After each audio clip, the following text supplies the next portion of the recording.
Hard sounds too. S2, it is produced by the closure of the aortic and pulmonic valves. Splitting. The time lag between the closing of the aortic and pulmonic valves is 30 milliseconds, which is called splitting. Erb's point is the point where splitting is best heard, and Erb's point is present on the left side of the third intercostal space on the parasternal line. Erb's point कहाँ है? Left side, third intercostal space, parasternal line. Or splitting can be best heard at the time of inspiration, and it is called physiological splitting, and it varies with respiration. मतलब inspiration और expiration के time पे अलग अलग होती है. अगर if the duration is less than 30 millisecond, it is narrow split hard sound, and if the duration is more than 30 millisecond, it is a wide split hard sound. Then the disease, aortic stenosis.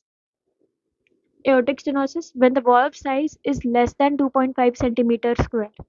It is severe if the valve size is less than 1 centimeter square or 0.6 centimeter square per meter square of body surface area, because it depends on the body size of the person and it is different in male and female. So this unit 0.6 centimeter per meter square is more appropriate. The normal size of the aortic valve is 2.5 to 4 centimeter square. Due to the narrow aortic valve, blood exit will take time, leading to late closure of aortic valve. मतलब कि अभी जैसे अपना valve narrow हो गया है तो blood को जाने में टाइम ज़्यादा लगेगा तो एओर्टिक वॉल्व थोड़ा सा लेट बंद होगा, तो इसकी वजह से A2 शिफ्ट हो जाएगा और इसकी वजह से नैरो स्प्लिट अपने को सुनाई देगा. और इन लोगों को exercise is not recommended and treadmill test is contraindicated. फिर treatment, aortic valve replacement. It is ये बहुत इंपॉर्टेंट है क्योंकि अगर ये नहीं किया तो वॉल्व छोटा, मतलब जो ओरिफाइस है वो छोटा होता जाएगा और एक टाइम के बाद aortic and pulmonic valve same time पे क्लोज होंगे. जब सेम टाइम पे क्लोज होंगे तो फिर ये जो 30 मिलीसेकंड वाला गैप है ये नहीं होगा एंड उसको बोलेंगे single S2.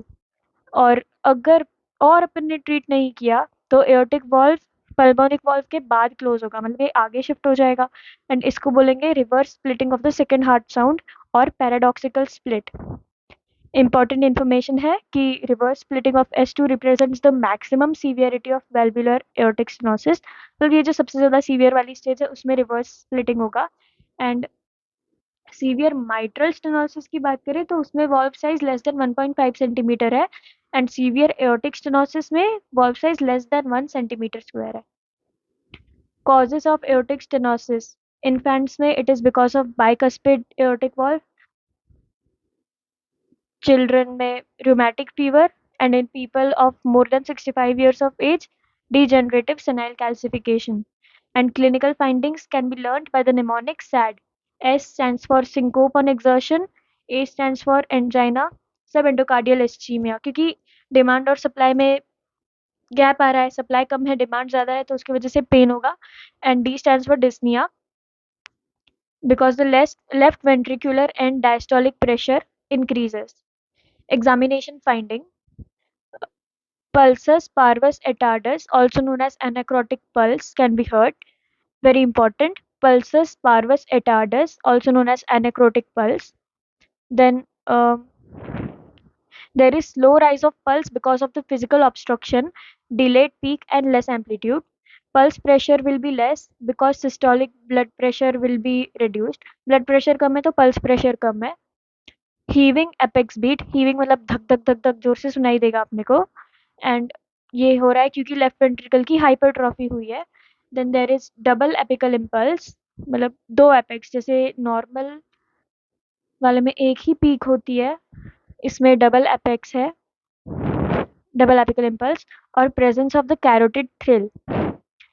Ejection systolic murmur intensity peak in the middle and the downfall also known as crescendo decrescendo murmur. मतलब इसमें जो अपने को मर्मर सुनाई देगी इजेक्शन सिस्टोलिक मर्मर, ये S1 से इंटेंसिटी बढ़ेगी फिर एकदम से कम होगी और S2 पे खत्म हो जाएगी, मतलब इंक्रीज डिक्रीज, तो इसको बोलेंगे क्रिसेंडो डिक्रिसेंडो मर्मर.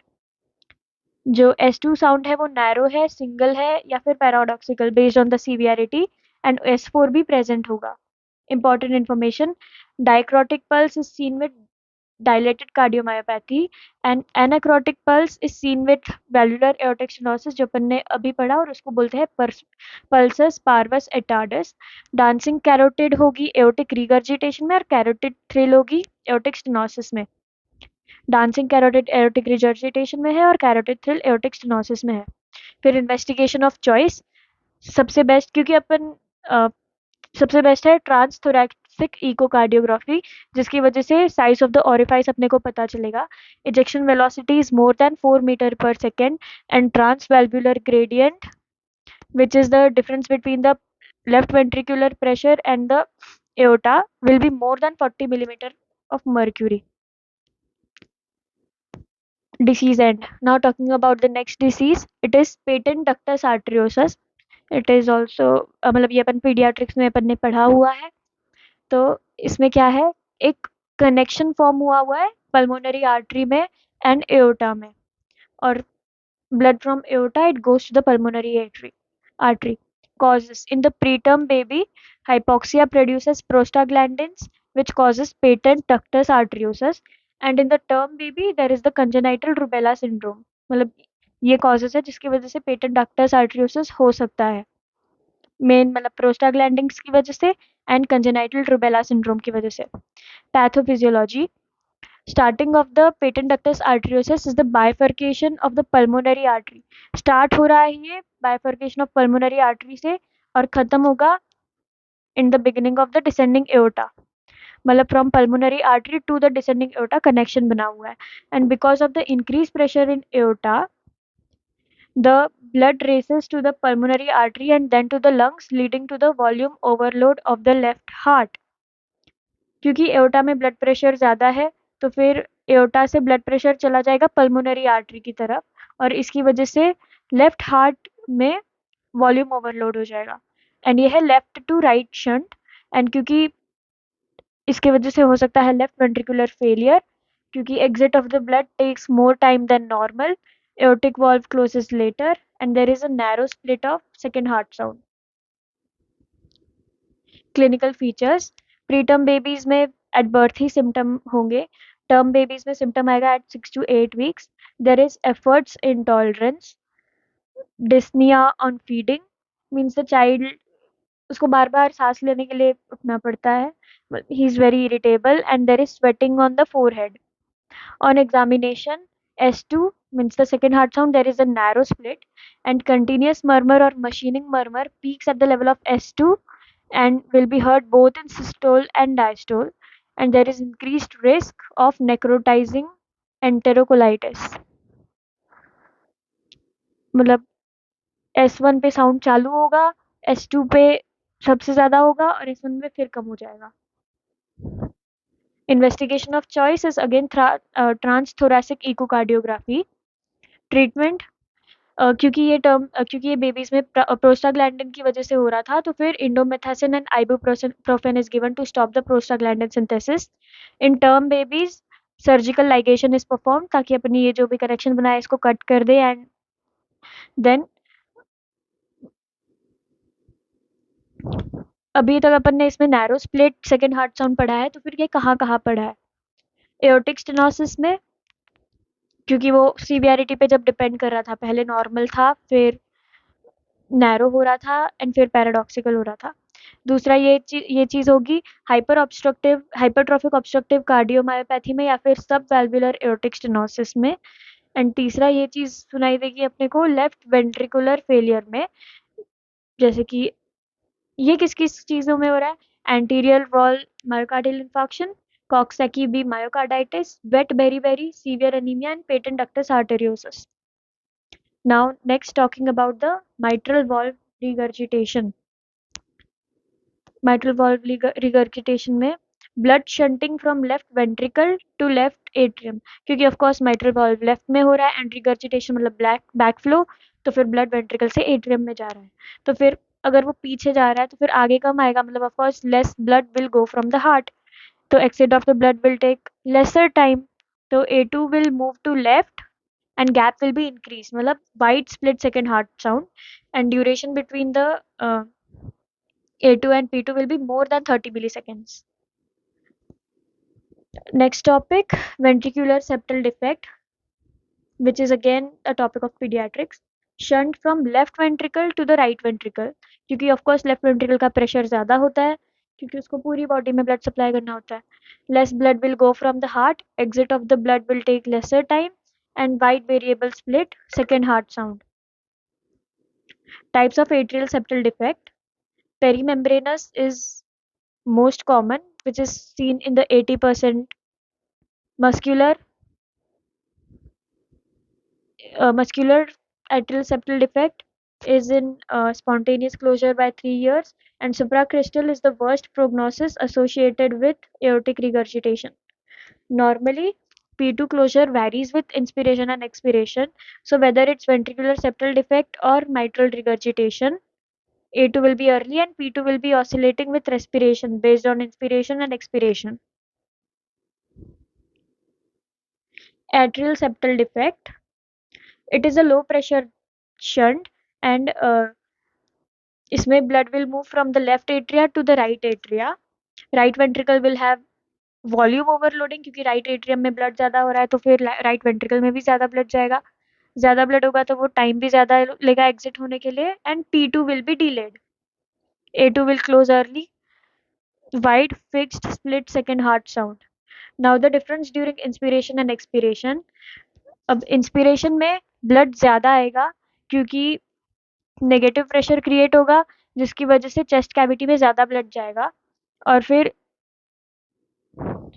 इंस्पिरेशन के टाइम ये जो प्रेशर बढ़ा, इसकी वजह से मतलब राइट एट्रियम और लेफ्ट एट्रियम में प्रेशर इक्वल हो गया, तो नो प्रेशर डिफरेंस, और इसलिए शंटिंग हो नहीं रही है इंस्पिरेशन के टाइम. मतलब इंस्पिरेशन के टाइम ब्लड ज़्यादा आ रहा है, जिसकी वजह से प्रेशर इक्वल हो रहा है दोनों एट्रिया में, और no pressure difference, no shunting. And expiration के टाइम पे शंटिंग हो रही है क्योंकि less blood is coming in. Blood कम है तो फिर ऑफकोर्स इधर प्रेशर कम है राइट वाले एट्रिया में, तो लेफ्ट एट्रिया से राइट एट्रिया का शंट फॉर्म हो रहा है एंड ब्लड फिर आ जाएगा. In normal person, the amount of blood coming in expiration and inspiration is differential, लेकिन atrial septal defect में amount of blood coming in expiration and inspiration is same. Normal person में P2 is delayed in the phase of inspiration and is earlier during the inspiration, और atrial septal defect में P2 का fix होगा. Now second heart sound. This is a very important table, so listen carefully. Second heart sound, there can either be wide split or there is narrow split. Wide split can be either variable or fixed. Where is the variable wide split second heart sound heard? Ventricular septal defect, mitral regurgitation, then there is the WPW type A and right bundle branch block. Then fixed. Then talking about the ventricular septal defect, it is ostium secundum, which is it is of 3 types. Ostium secundum, which is the most common. Ostium primum, also known as anteroventricular canal defect or endocardial cushion defect, and third type is sinus venosus. Now talking about the fixed wide split sound, it is heard in the atrial septal defect. Now atrial septal defect cannot be present alone, so in the Leutenbacher syndrome, atrial septal defect is present along with mitral stenosis. In Holt-Oram syndrome, atrial septal defect is present with the radius bone defect, and in Down syndrome, endocardial cushion defect. And narrow split can be heard in atrial stenosis, hypertrophic obstructive cardiac myopathy, left ventricular failure, and WPW type B and left bundle branch block. Now talking about the bundle of His. Bundle of His is responsible for sending the electrical signals to the ventricles.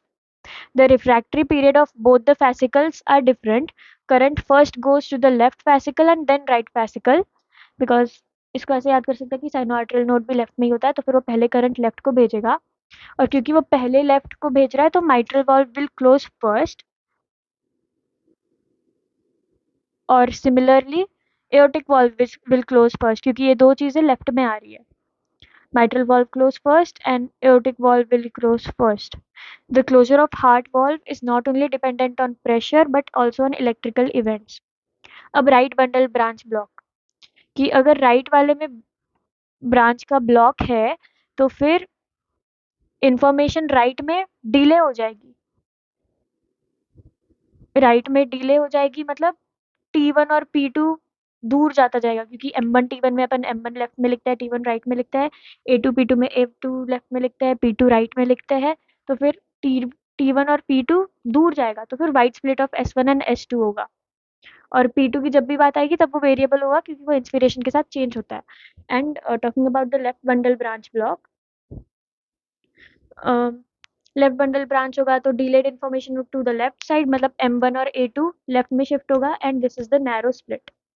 Delayed information to left side, mitral valve closing late. Now WPW जो अपन ने पहले बात की थी, it is the wolff parkinson white syndrome which is two types. पहले type A, देखो cyano जो एट्रियोवेंट्रिकुलर नोड है उसमें ब्लॉक है, तो फिर साइनोएट्रियल नोड से डायरेक्ट इन्फॉर्मेशन जाएगी और बंडल ऑफ टाइप ए में delayed information to the right ventricle हो रही है और ये बिहेव करेगा like right bundle branch block. तो मतलब राइट वाला ब्लॉक है तो लेफ्ट में पहले जाएगा एंड फिर wide variable split second heart sound होगा। एंड टाइप बी में राइट वेंट्रिकल एक्टिवेट फर्स्ट होगा तो करंट पुरकिंजे फाइबर्स नहीं जाएगा और delayed information into the left ventricle और ये लेफ्ट बंडल ब्रांच ब्लॉक की तरफ एक्ट करेगा और नैरो स्प्लिट हार्ट साउंड होगा। देखो, जब राइट वाला ब्लॉक है मतलब M1 T1 और A2 P2 में T1 राइट में है और P2 राइट में है, ब्लॉक ब्लॉक है तो फिर इंफॉर्मेशन डिले हो रही है और जब डिले हो रही थी तो अपन एरो बाहर की तरफ बना रहे थे, तो इसमें क्या हो जाएगा वाइट स्पेस। एंड जब अपन बात करेंगे लेफ्ट बंडल ब्रांच ब्लॉक की, तो इसमें ब्लॉक हो रहा है M1 और A2, मतलब इन दोनों में डिले होगा तो एरो आगे की तरफ जाएगा और ये मतलब पूरा नैरो स्पेस हो गया था।